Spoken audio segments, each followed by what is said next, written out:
Vamos abençoar aqui a vida do pastor Eugênio, nosso irmão amado, querido. Estenda suas mãos, por favor. Pai, nós recebemos aqui a vida, Senhor, do pastor Eugênio, que vai ministrar a tua palavra, que o Senhor unge mesmo, derrame, Deus, porção dobrada, Senhor, sobre a vida dele. Eu declaro tudo aquilo que sair dos lábios dele virá ao nosso encontro, Pai. Deus se tornando um rema para a nossa vida. Com certeza a palavra que virá dele, Senhor, vai agir no nosso coração. Será uma semente que vai reproduzir, Pai, sobre nós. Em nome de Jesus. Amém e amém. Boa noite, paz do Senhor. Você pode olhar para a pessoa que está do seu lado e dizer assim: Jesus te ama, eu também te amo. Mas diga isso aí, olhando no olho da pessoa, assim: eu também te amo. Vai, Cláudio, vai, Cláudio. Amém. Quantos já foram abençoados nessa noite com a presença do Senhor, com a graça do Senhor? Quantos foram visitados durante o louvor? Como é bom, não é? Como é bom termos esse Deus, um Deus que é bom. Amém. Nosso Deus é bom. Amém. Eu fico pensando, já pensou se nosso Deus fosse mau? Acho que a gente já não era mais, né? Mas o nosso Deus é bom. Ele faz boas coisas, Ele gosta. A palavra diz que o Senhor é galardoador daqueles que o buscam. A sua palavra está cheia da demonstração do grande amor de Deus para com a nossa vida. Talvez, se nós pudéssemos colocar um versículo que resumisse a Bíblia, seria João 3,16, quem sabe de cor? Porque Deus amou o mundo de tal maneira que deu seu Filho unigênito para que todo aquele que nele crê não pereça, mas tenha vida eterna. Então, respira fundo comigo e faz assim: que bom que o nosso Deus é um Deus bom, Ele é bom, e a sua bondade, diz a palavra, dura para sempre. Uau, que Deus maravilhoso. Obrigado, Pai. Obrigado porque nesta noite nós já experimentamos a tua bondade. Oh Deus, obrigado porque nessa noite o Senhor já falou conosco através dos louvores, através da ceia, Senhor. Obrigado pela vida de cada pessoa que está aqui nessa noite, e que teu Espírito Santo venha mesmo ministrar da tua parte aos nossos corações. Amém. Senhor, nós desejamos que muito mais do que informações ao nosso intelecto, muito mais do que conhecimento histórico, nós pedimos que o teu Espírito Santo esteja fazendo a tua palavra viva dentro de nós. Essa boa semente que é a tua palavra, como foi orado aqui, Senhor, ela realmente cai em corações que sejam boas terras e possamos dar muito fruto para o teu louvor e para a tua glória. Quem diz amém? Mais ou menos dia 28 de junho nós passamos por uma cirurgia de catarata. E a coisa que mais me infligia não era nem a cirurgia em si, era aquela coisa do médico pedindo que você não mexer o olho.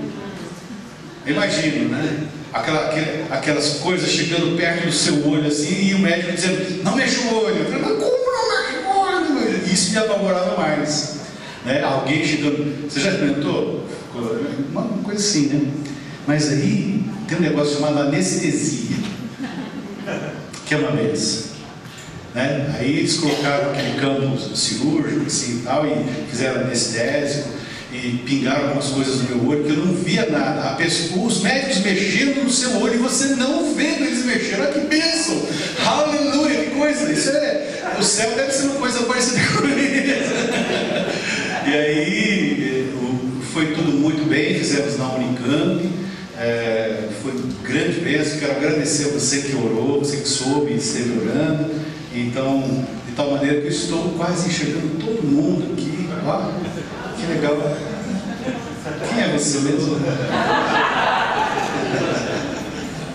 Bênção, né, irmãos? Pudemos estivemos 2 domingos fora, né? E um deles ministrando na cidade de Sertãozinho, a convite da igreja menonita, que estava fazendo 58 anos, a primeira igreja registrada em cartório naquela cidade, que faz um trabalho, apesar de ser uma igreja não muito grande, mas eles são muito queridos e muito bem aceitos, né, por aquela comunidade. Então estivemos lá abençoando, né, e temos sido muito abençoados, e é muito bom estar de volta aqui perto de você.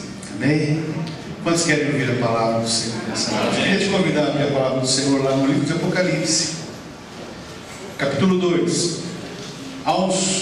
Eu imagino que há uns 3 anos e meio, mais ou menos, eu estive ministrando aqui antes de vir como pastor, e eu tive a oportunidade de ministrar sobre a igreja de Laodiceia. Não sei quantos estavam aqui quando nós ministramos sobre a igreja de Laodiceia. Nossa, não está, estou gaguejando. Estou gaguejando, você não está. Eu lembro que a irmã Jana estava aí. Irmã Jana está aí, irmã? Como você está? Lembra que a gente falou sobre Laodiceia? Parece que você esteve lá, não esteve? Você viajou para lá, não foi? Então, foi uma época que eu estava estudando sobre estas cartas aqui, algo que me chamaram muita atenção. E quando eu comecei a pesquisar sobre essas 7 cartas, né, do Apocalipse, ainda não tinha muito material na internet. Na verdade, não tinha internet quando eu comecei a pesquisar, faz muito tempo. E os livros que eu tinha lá eram aqueles livros editados na década de 50 e 60, né, um pouquinho depois do que eu nasci, um pouquinho depois, né, e as informações que a gente tinha lá eram tão restritas, tão pequenas, e naquela linguagem de dicionário, né, que é um pouco difícil a gente tem que ler algumas vezes para poder depreender alguma coisa. Mas agora é tão legal você dar uma bugada lá, tal, e aparece aquele negócio, um monte de informação, aquela coisa colorida, fotografia, gente. Antigamente, nos livros que eu tinha lá em casa, tinha uma coisa assim, desenhada, porque a pessoa tinha ido lá, não tinha fotografia na época, ela desenhou e mandou imprimir no livro. Você vê, tá certo, ok. Dia 15 de julho agora eu faço aniversário, você já está pensando, esse cara deve ser velhinho, né? Mas o fato é que, graças a Deus, agora há tanto material, e foi tão bom revisitar estas coisas. Você dá uma bugada lá, e hoje eu queria falar, eu falei sobre aquela igreja de Laodiceia, e hoje eu queria falar sobre uma outra igreja, chamada a igreja de Pérgamo. Então, se você vai dar uma bugada em Pérgamo, você vai ver que tem até um museu em Berlim, chamado Pergamon Museum, mas está fechado, não vai lá visitar não, está fechado até 2019 para reforma, mas eles replicaram ali dentro daquele museu em Berlim algumas coisas que estavam nessa cidade de Pérgamo. O que eu acho, o que me atrai, né, em toda a Bíblia, em toda a palavra do Senhor, é a sua contemporaneidade. Todo o texto da palavra tem aquela aplicação imediata, aquela aplicação local, tem aquela situação de uso imediato, como era o caso aqui de João. João estava falando de cidades existentes, de situações existentes. João aqui na ilha de Patmos, né, ali preso, né, pelo Império Romano, exilado na ilha de Patmos. Tem essa revelação da parte de Deus que era muito apropriada para aquele momento, mas o que me chama muita atenção e que me deixa assim fascinado é essa questão do extratemporal, né? A palavra do Senhor, ela é viva e eficaz, ela é atual. Então você lê várias vezes o mesmo texto, e todas as vezes que você lê algo novo, assim, muito possivelmente algo novo você terá a cada leitura da palavra de Deus. Quem já experimentou isso? Amém. Toda vez que você lê o Salmo 23, por exemplo, que a gente sabe de cor desde pequenininho, há algo novo, há um aspecto novo ali. Toda vez que você lê o Sermão da Montanha, em Mateus capítulo 5 em diante, ali há algo novo. Toda vez que você lê o que Jesus disse aos seus discípulos, ali em João, a partir do capítulo 13 até o 18, ali, né, quando ele fala aos seus discípulos, há algo novo. Quando você lê o livro aos Hebreus, quando você lê a própria história, você vai depreendendo coisas novas, porque sempre há algo novo, porque a palavra de Deus, ela extrapola o tempo. Então ela é uma palavra para hoje. E é uma abordagem bastante interessante nós tomarmos para nós o que essas 7 cartas, o que essas 7 manifestos, essas 7 revelações que o Senhor deu a João, trazer para nosso contexto. Mais uma vez nós vemos aqui o Senhor amando o seu povo. Que o Senhor não nos amasse, Ele não nos avisaria dos nossos erros, Ele não nos avisaria das nossas dificuldades, simplesmente nos destruiria. Mas Ele nos ama tanto que diz assim: olha, faça isso, faça aquilo outro. Então Deus é um Deus de amor, Deus é um Deus amoroso. Diga para a pessoa que está ao seu lado: Deus te ama muito. Assim, Deus te ama demais. Por isso na palavra dele, a palavra dele está impregnada desse amor. E quando nós lemos essas cartas às igrejas da Ásia, ali, hoje Turquia, né, aquela região da Turquia, nós vemos o cuidado do Senhor em dizer: olha, aquele que tem ouvidos para ouvir, ouça. Estou perto, estou para fazer, estou para chegar, as coisas vão acontecer. Então tomem cuidado com a palavra de Deus. Então vamos ler, por favor, amados, capítulo 2, versículo 12 em diante. Ao anjo da igreja de Pérgamo escreve: isso diz aquele que tem a espada afiada de 2 gumes: sei onde habitas, que é onde está o trono de Satanás. Contudo retens o meu nome e não negaste a minha fé, mesmo nos dias de Antipas, minha fiel testemunha, o qual foi morto entre vós, onde Satanás habita. Todavia tenho algumas coisas contra ti. Tens aí os que seguem a doutrina de Balaão, o qual ensinava Balaque a lançar tropeços diante dos filhos de Israel, levando-os a comer as coisas sacrificadas aos ídolos e praticar a prostituição. Assim tens também alguns que seguem a doutrina dos nicolaítas. Arrepende-te, pois, senão em breve virei a ti, e contra eles batalharei com a espada da minha boca. Quem tem ouvidos, ouça o que o Espírito diz às igrejas. Ao que vencer, darei do maná escondido, e lhe darei uma pedra branca, e na pedra um novo nome escrito, o qual ninguém conhece, senão aquele que o recebe. Essa é uma carta muito rica nos seus detalhes, assim como aquela carta à Laodiceia, muito emblemática, né, muito icônica, né, tem bastante coisas que nós podemos depreender aqui do que o João está falando. Por exemplo, quem já ouviu falar em pergaminho?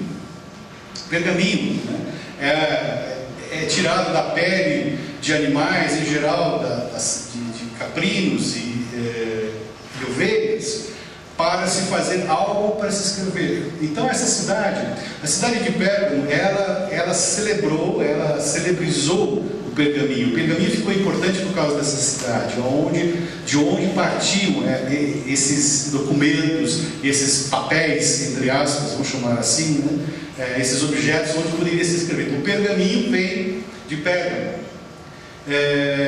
Essa cidade tinha a segunda maior biblioteca da época. A primeira biblioteca era em Alexandria, no Egito. E essa aqui, dizem, né, os historiadores, tinha mais de 100 mil volumes, provavelmente em pergaminho. A história diz também que nesta cidade, e aí você vai começar a compreender o que João está dizendo, foi construído o único templo a um ser humano vivo, que era o imperador de Roma da época. Quando Roma sobe ao poder, o Império Romano vem ao poder um pouquinho antes de Cristo, nessa cidade se preocupou em receber os seus dominadores, erigindo um templo a um homem vivo. Então era o único lugar que existia um templo a um homem vivo. Era uma cidade cheia de teatros, pelo menos 2 teatros, a sua grande biblioteca, e também aqui era uma cidade conhecida pela medicina avançada. E aqui eles cultuavam, entre aspas, um deus chamado Asclépio. Quem conhece o deus Asclépio? Lembra, pastor Marcos Machado? O pessoal da medicina aí deve saber do que eu estou falando. Quem já viu o símbolo da medicina? Dos médicos, né? Ou da medicina? É uma serpente envolvida numa haste. Então esse é o símbolo do deus chamado Asclépio, que vem lá da mitologia grega. E alguns médicos daquela época mantiveram essa tradição de cultivar algumas serpentes nos seus lugares de trabalho, e aqueles lugares acabavam virando um lugar de adoração, né?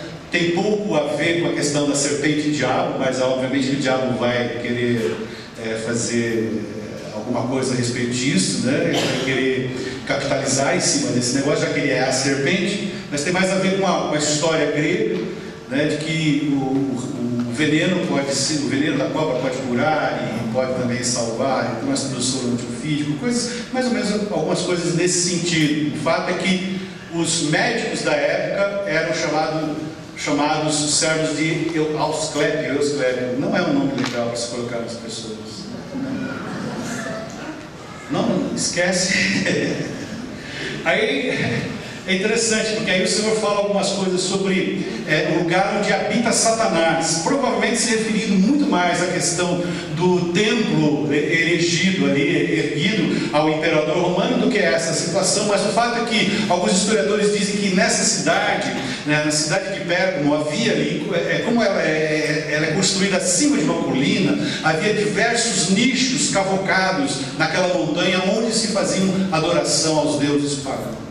Então era um lugar de muita idolatria, um lugar de muito orgulho, porque você tinha a segunda biblioteca maior, que na verdade rivalizava com a biblioteca de Alexandria. Você tinha médicos ali, né? Você tinha pessoal ligado à medicina naquele lugar, você tinha teatros, você tinha ali uma vida cultural agitada, e um lugar de muito dinheiro também, né? Porque era um lugar de muito dinheiro, porque exportava todo o seu know-how, por exemplo, na questão dos pergaminhos.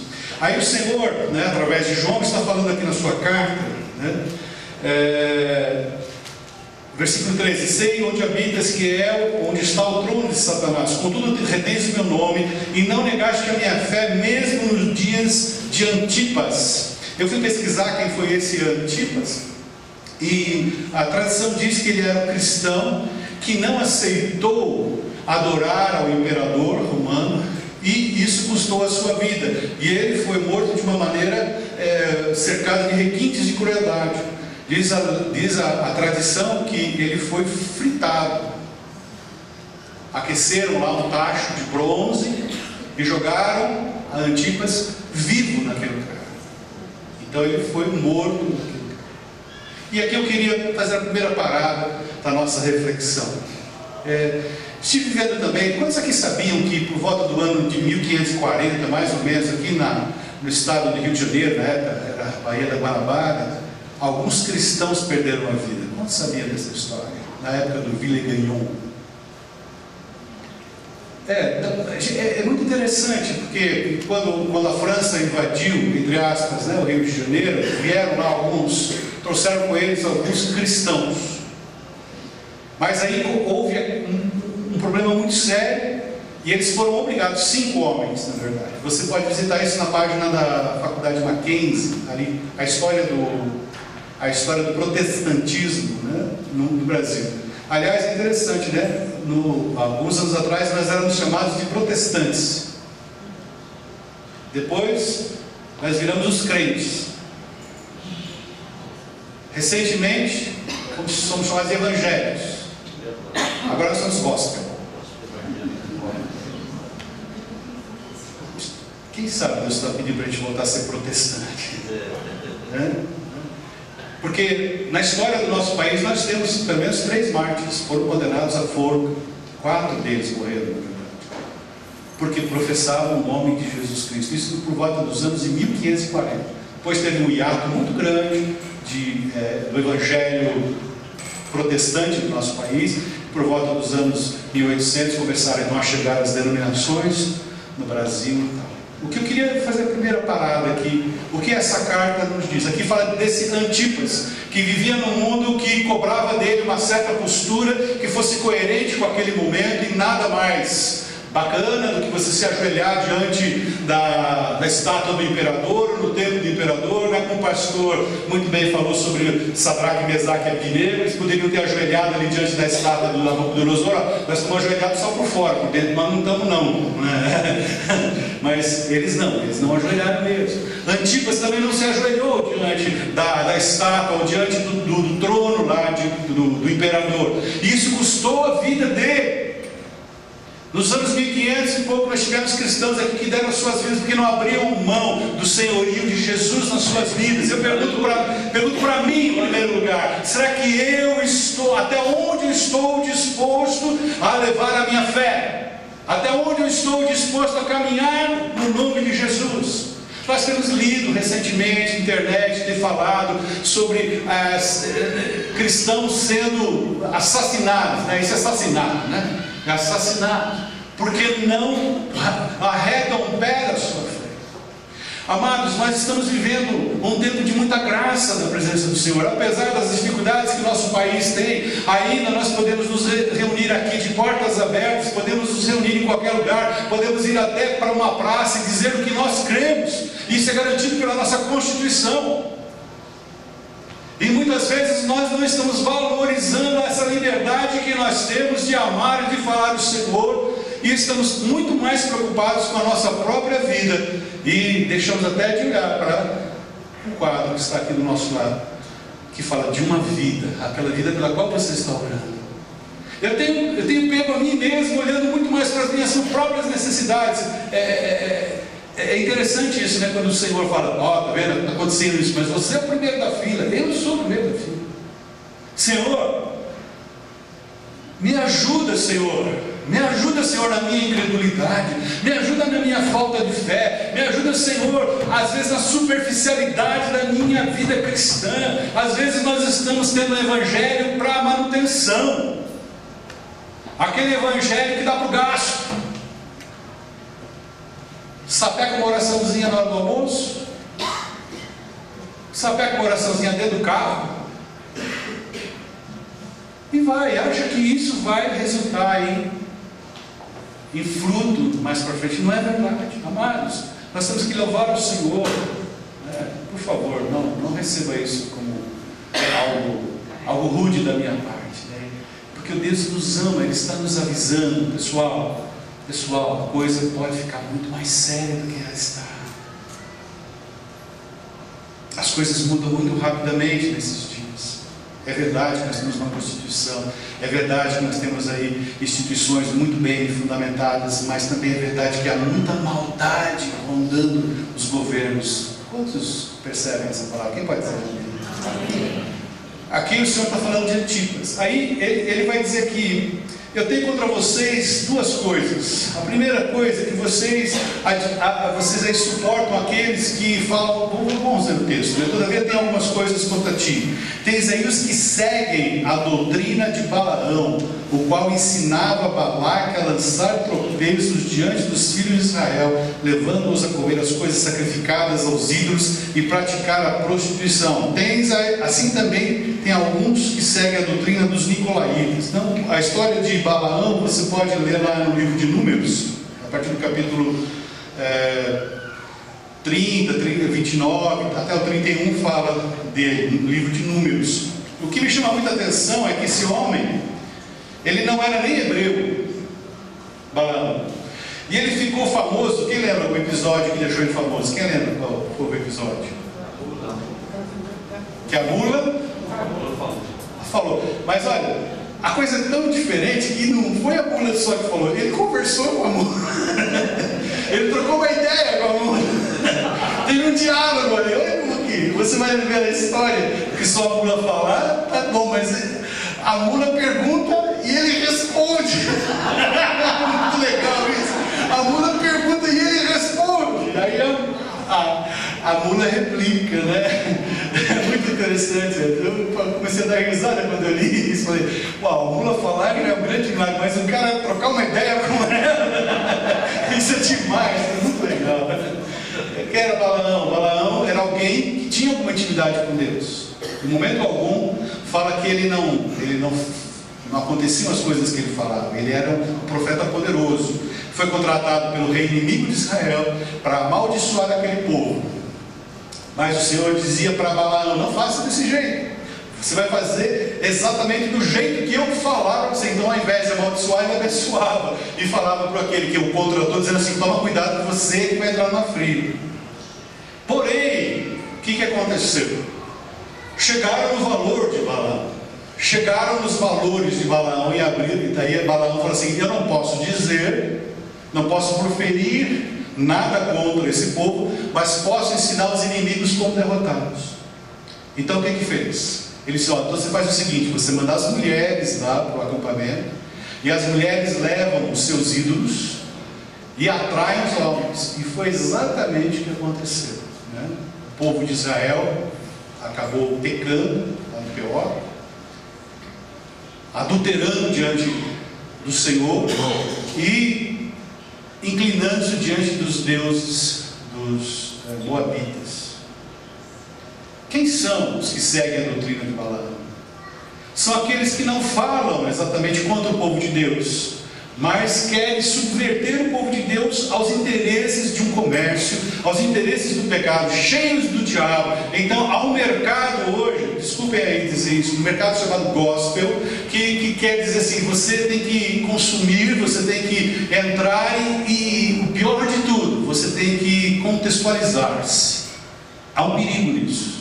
Creio que nós temos que ter uma linguagem que chegue até as pessoas. Creio que nós devemos ter ações que cheguem até as pessoas, atividades aqui que tragam as pessoas da igreja, mas nós temos que tomar muito cuidado para não subverter a verdade de Deus. Não sei se eu estou conseguindo passar isso. Tá bem? É doutrina de Balaão. Doutrina de Balaão. Porque Rede Globo nunca vai dizer santifique-se. Rede Globo nunca vai dizer não adultere. Rede Globo nunca vai dizer contra o homossexualismo, não contra o homossexual. Nem nós somos contra os homossexuais. Nós somos contra o homossexualismo. Não sei se estou me fazendo entender. Nós amamos as pessoas, mas como Deus odeia o pecado, nós estamos com Deus na relação ao pecado. Mas por vezes, e aí vamos associar aqui a outra menção desse texto, que o Senhor repreende. Vocês têm aí também os nicolaítas. Então não há um texto muito claro de quem seriam os nicolaítas, mas existe uma tradição que são aqueles que, igualmente, como eles estão aqui muito perto da questão do Balaão, aquelas pessoas que vivem uma vida licenciosa, pessoas que vivem uma vida pecaminosa, uma vida mundana, e se chamam de cristãos. Hoje está em moda, é gospel. Mas quando você vai ver a vida daquela pessoa, a vida dela é uma vida mundana, é uma vida que não tem valores cristãos. Aliás, no ano passado o pastor falou sobre isso, né? Em menos de 40 anos nós perdemos muitos dos valores família. Está sabendo, né? Fiz a lição de casa. Mas não é bom Deus estar falando isso com a gente nesses dias? Porque Ele nos ama muito, Ele nos ama de tal maneira que nos adverte: filhos, tem um caminho perigoso aqui, tem um caminho difícil aqui. Isso está aqui escrito há quase 2000 anos atrás, é tão contemporâneo como se tivesse escrito agora, tivesse saído no jornal de hoje. João, ele ultrapassa o tempo e fala conosco no dia de hoje, através desse livro aqui, dessas cartas e outras coisas que acontecem nesse livro maravilhoso do Apocalipse. E o Senhor hoje diz assim: eu amo tanto vocês, que eu quero que vocês prestem atenção no que o Espírito está dizendo à igreja nesses dias. É um tempo de uma santificação maior, é um tempo de um envolvimento maior com a palavra de Deus, é um tempo de sair de cima do muro, é um tempo de tomar, se esse é o caminho, andai nele, diz a palavra de Deus. É um tempo de você dizer: não, eu sou mesmo. Isso pode custar caro. Quem diz amém? Isso pode custar o teu trabalho, pode custar o teu emprego, pode custar alguns relacionamentos, pode custar algumas amizades, entre aspas. Mas os jovenzinhos que estão me ouvindo aqui hoje à noite, você vai estar sempre diante de escolhas. Que tipo de amigos você vai ter?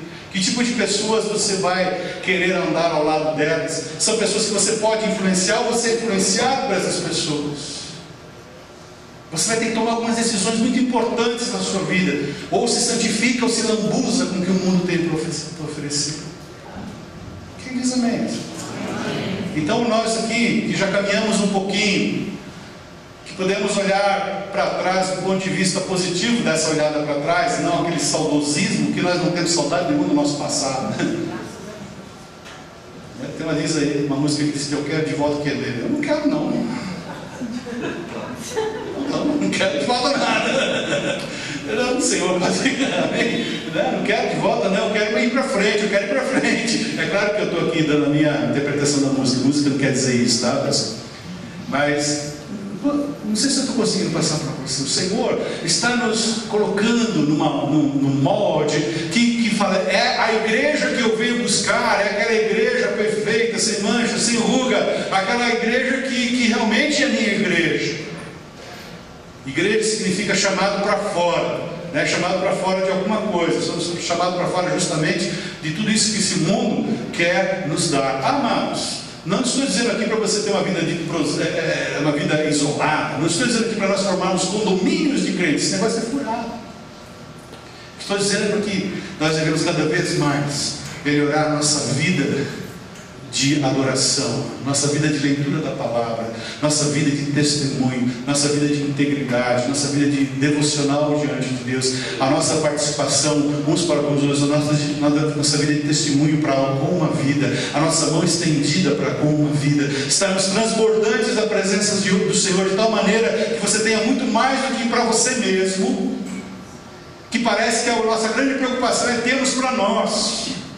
Mas o Senhor diz assim, eu tenho tanto para te dar, eu tenho tanto para te dar, que eu quero que você transborde, e que as pessoas que não têm nada, venham até você, e possam se alimentar daquilo que você tem, está sobrando, está transbordando na sua vida. Quantos querem transbordar do Senhor? Quantos querem transbordar da presença do Senhor? Querem ter muito mais do que para si mesmo, mas querem ser aquelas pessoas que onde chegarem, ali é o céu, ali é o céu, porque o Senhor está no meio dele. Quem diz amém? Amém. Então, é bem interessante, né, essa análise das cartas do Apocalipse, sobretudo essa de Pérgamo, que é tão cheia de simbologia. Mas veja só, vou continuar um pouquinho. Arrepende-te, pois, senão em breve verei a ti, contra eles batalharei com a espada da minha boca. O Senhor fala para arrepender-se dessas obras, a obra de Balaão, que é a obra dos Nicolaítas. Aí ele vai dizer o seguinte: quem tem ouvidos para ouvir, ouça o que o Espírito diz às igrejas. Ao que vencer, diga comigo, ao que vencer. A gente pode vencer alguma coisa sem luta, amados? Se você não luta, você vence alguma coisa? Se você não participa de alguma coisa onde há uma disputa, você vence alguma coisa? Se você simplesmente acorda aquele dia, passa o dia inteiro em casa de braço cruzado, e chega à noite e vai para a cama dormir, você venceu alguma coisa? Nada. É interessante, veja o que o Senhor diz aqui: ao que vencer, darei do maná escondido, e lhe darei uma pedra branca, e na pedra um novo nome escrito, o qual ninguém conhece, senão aquele que o recebe. Pode ser aqui que João estivesse se referindo àquilo que Hebreus fala, que dentro da arca do Senhor ficaram ali a vara de Arão, que floresceu o maná e a tábua da lei. Mas certamente está querendo dizer de um sustento sobrenatural, de uma provisão sobrenatural, de algo sobrenatural da parte de Deus àqueles que se empenham em andar na sua presença, aqueles que se empenham em se arrepender daquilo que está errado em suas vidas, aqueles que se empenham a deixar o Senhor entrar nas suas vidas. Haverá um suprimento sobrenatural, porque o maná foi a alimentação sobrenatural, sim ou não? Deus proveu aqui naquele momento de deserto, naquele momento de luta, naquele momento de aflição. O Senhor proveu o maná para o seu povo. E o Senhor diz aqui na sua palavra: ao que vencer, significa que eu e você não vamos escapar da luta. Não é se tivermos luta, mas é quando a luta vier. Não é se tiver, a luta vem. Mas o Senhor diz que nós podemos vencer essa luta se nós estivermos com Ele. Quem diz amém essa palavra? A palavra diz que nós somos até mais que vencedores, nós somos super vencedores em Cristo Jesus. Quem vai dizer amém essa palavra? Então prepare-se para o sobrenatural, prepare-se para uma vida extraordinária, prepare-se para uma vida especial em Deus, prepare-se para se surpreender a cada dia, porque a cada dia haverá uma nova batalha, a cada dia haverá uma nova luta, e naquele dia você vai receber o maná escondido da parte de Deus, aquela alimentação que o Senhor vai te chamar à parte, dizer: meu filho, aqui é a tua porção nesse dia após dia. A palavra diz que o maná não podia ser guardado, ele podia ser guardado apenas um dia da semana, porque no outro dia não seria recolhido. Mas a cada dia o Senhor tem um maná escondido para dar para você. Quem pode dizer obrigado, Senhor? E aqui o texto fala também de uma pedrinha branca. Alguns comentaristas aludem a uma pedra que era dada às pessoas que entravam para uma atividade nas arenas, nos palcos, nos teatros daqueles tempos, no anfiteatro. Então, hoje nós temos ticket, né? Temos aqueles braceletes, né? Temos aquelas coisas, temos os cartões. Naquela época dava-se uma pedra para a pessoa. Com aquela pedra ela tinha acesso à entrada em alguns lugares. Essa é uma das abordagens possíveis do texto. Mas ele diz aqui uma coisa bem interessante: uma pedra, e na pedra um novo nome escrito, o qual ninguém conhece, senão aquele que o recebe. A outra abordagem sobre essa pedra branca fala de aliança. Fiz uma aliança com o pastor Marcos aqui. Então nós vamos selar a nossa aliança, uma troca de um símbolo, de um totem, e é essa pedra branca. E ali eu escrevo algo e dou para o pastor Marcos, e ele escreve algo numa pedra e dá para mim. Só ele sabe o que está escrito, e só eu sei o que está escrito. Só ele sabe o que eu escrevi, e só eu sei o que eu escrevi para ele. A palavra diz que o Senhor quer fazer esse tipo de aliança. Ele quer tratar você no nível da pessoa. Ele quer tratar você no nível do indivíduo, a tal ponto de dizer os segredos dele ao teu coração e ao meu coração, de escrever coisas que talvez só eu e você, só eu e ele possamos entender, coisas que vão muito além da superfície dos relacionamentos, mas vão lá no fundo dos corações. Deus quer ter esse tipo de relacionamento com aquele que vencer. Ao que vencer, darei-lhe maná escondido. A cada dia, jardim, o Senhor quer te sustentar. A cada dia Ele tem uma porção nova para você. E Ele te dá uma pedrinha para você, dizendo: olha, eu te conheço, eu sei quem você é. E você falou para o Senhor: eu também te conheço. Eu sei quem o Senhor é. Quem quer experimentar um pouco mais disso nesses dias? Então, que o Senhor nos ajude, amados. Que o Senhor nos ajude a entender essa palavra. E toda vez que você abrir o livro de Apocalipse aqui, nestas cartas, peça para o Espírito Santo falar ao teu coração. Falar ao teu coração. O que eu quero trazer de prático nesse dia? Nesse dia eu quero que você saia daqui com essa ideia de que Deus te ama tanto, que Ele está nos avisando.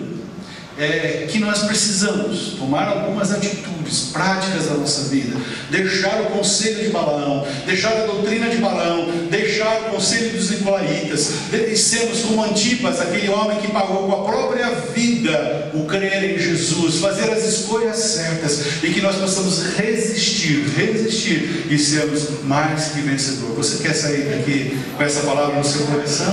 Também vamos ficar em pé um pouquinho. Oh Deus, obrigado. Os músicos podem vir aqui, por favor. Eu queria que você, nessa hora, estendesse a sua mão para duas pessoas que estão próximas a você e orasse por ele, por ela, dizendo assim: Senhor, o Senhor conhece essa vida, o Senhor conhece essa vida muito mais do que eu. Pode fazer grupos de até 4 pessoas. Quantos creem no poder da oração aqui? Diga amém. Quantos creem no poder da oração? Digam amém. Então agora você vai orar. Você vai trazer a vida dessas pessoas que estão ao teu redor diante do Senhor. E nós cremos que o nosso Deus, que é todo poderoso, está aqui no nosso meio para fazer a sua obra, para fazer a sua... O seu Espírito Santo está aqui entre nós, fazendo a sua obra. Aleluia. Glória a Deus.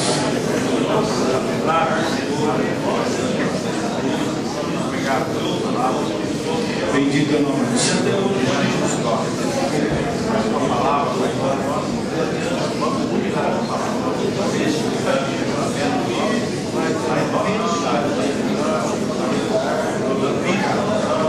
Aleluia. Obrigado, Senhor, pela tua palavra.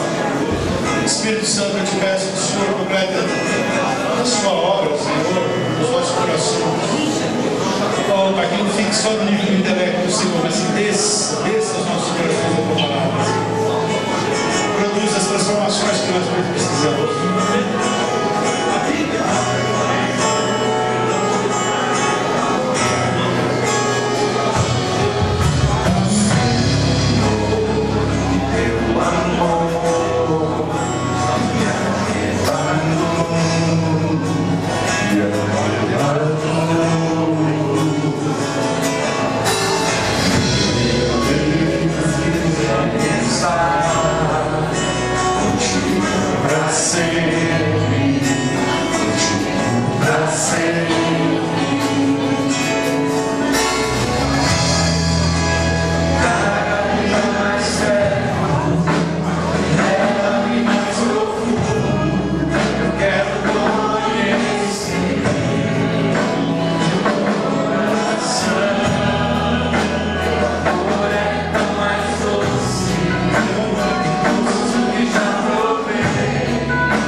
Eu queria aproveitar isso, talvez esse culto, está entre os cultos mais significativos desse ano, porque Deus está falando conosco algo muito sério, e pelo jeito vai piorar muito, e se nós não tomarmos uma posição como pessoas e como igreja de Cristo, nós vamos ser engodados, porque o mundo jaz no maligno e sorrateiramente ele está entrando com seus tentáculos dentro da igreja.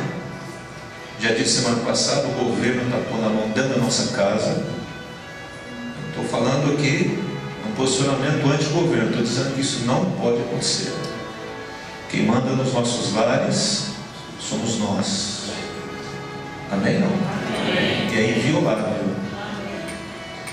E aí as coisas começam a tomar uma proporção disfarçada, como Balaão fez, não conseguiu pronunciar uma maldição, mas ele deu os mecanismos que poderia desviar o povo e conseguiu. E o povo sofreu e morreu por isso. E nós não podemos nos acostumar com o pecado. O pecado não faz parte mais da nossa vida. Nós ressuscitamos com Cristo. Mas aí no final o texto diz, ele fala do maná escondido, fala do sustento diário de Deus. Nunca vai faltar nada para nós. Mas ele fala de uma aliança, de uma pedra, que quando você suportou tudo, você vai receber uma pedra escrito um novo nome. E esse nome só Deus conhece, você que recebe. E isso fala da ceia do Senhor. O pão, significando o maná, o sustento diário de Deus. E o cálice, significando a aliança que Deus tem conosco, que é aquela pedra que quando você faz um pacto, você escreve algo e a pessoa recebe e só ele e você sabe. E ele escreve algo que você sabe, só ele. E eu quero novamente tomar ceia agora. Nós vamos tomar ceia para aqueles que quiserem. Lembrar-se de um pacto, estabelecer um pacto com Deus, mesmo que custe a minha vida. Eu queria que os obreiros viessem aqui. Eu não vou abrir mão do Senhor. Queridos, quando nós pensamos num homem que foi fritado vivo, você fala assim, Deus, eu não tenho condições, eu acho que eu não consigo, eu também não consigo. Mas aquele homem estava cheio do poder do Espírito. E só uma pessoa cheia do poder do Espírito pode sofrer as agruras de uma tortura e dizer, eu não abro mão do meu Cristo, do meu Deus, da minha fé, em nome de Jesus. Porque você e eu seremos provados nisso. Talvez no seu trabalho, talvez na sua roda de amigos, e quem sabe, não sei se vai dar tempo de nós, da minha idade, né? Principalmente da idade do pastor, está bem mais longe do que eu, de idade, a gente não vai ver isso, né? Mas tem muitos novos aqui, e quem sabe você vai ver isso. E ele diz, ele cita o nome da pessoa, isso eu fico mais impressionado. Essa pessoa que chama Antipas, ele era discípulo do apóstolo João. Só podia sair de coisa boa, de gente boa, né? Diz aí os historiadores que ele era discípulo de João. E nós vamos fazer discípulos. Amém, queridos? Amém. Então eu queria que você recebesse a ceia novamente. Você que quer isso, para Deus, não é pela minha força, não é pela minha capacidade humana, mas é pelo teu poder. Amém? Então eles vão passar novamente. Eu nem sei se vai dar os cálices aí. Então aí marido e mulher pegam um só, um cálice só, e um pãozinho só, vocês vão partir no meio. Ou a família, alguma coisa assim, mas acho que dá, se for um por... Eu estou atrapalhando tudo aqui, né, gente? Mas eu acho que a gente tem que quebrar um pouco as regras e pensar nisso. Em nome de Jesus. Talvez um por família, se tiver 3, aí economiza os cálices aí, dá para chegar para todo mundo.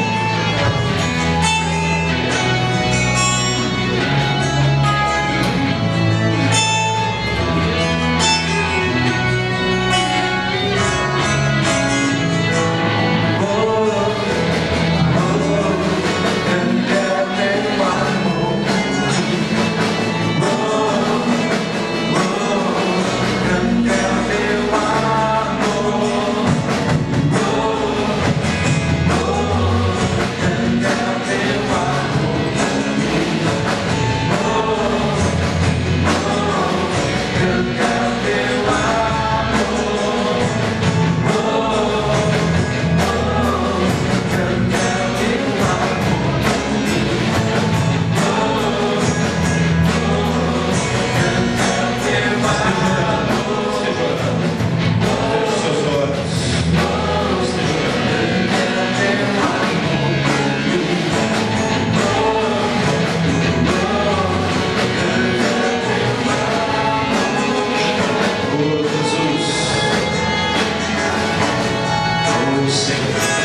Leva-me mais profundo, eu quero conhecer teu coração.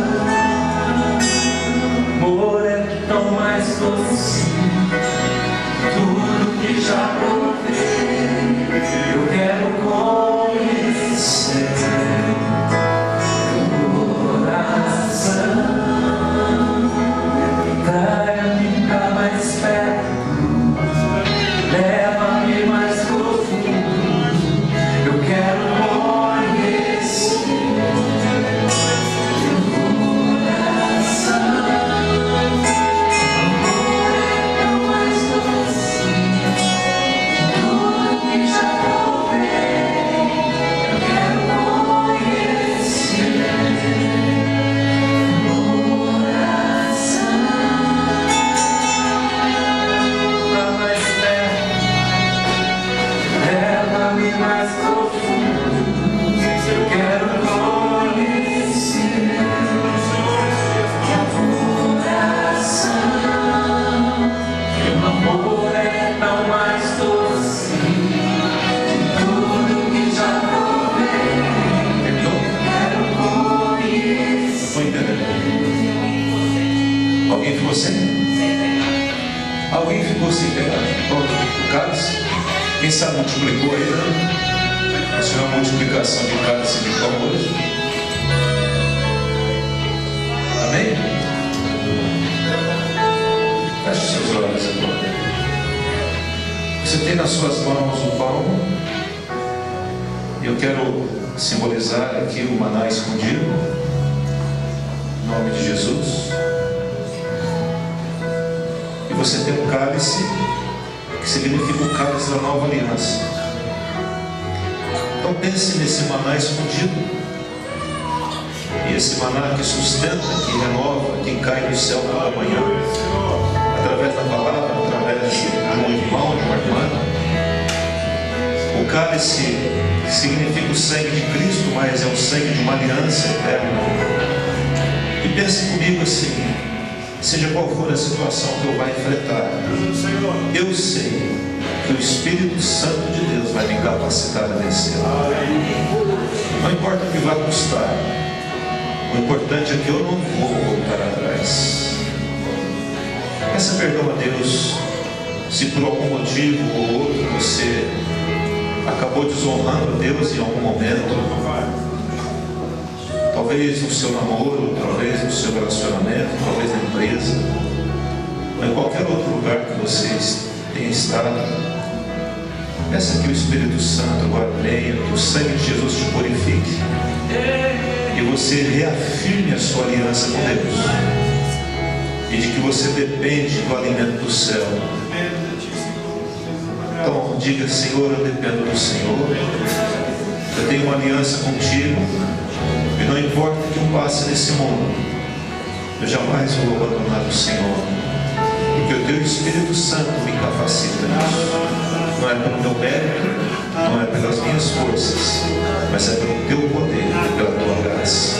Em nome de Jesus. Vamos ficar em pé e vamos dividir aí o nosso pão, nosso cálice, em nome de Jesus. Vamos tomá-lo em nome de Jesus.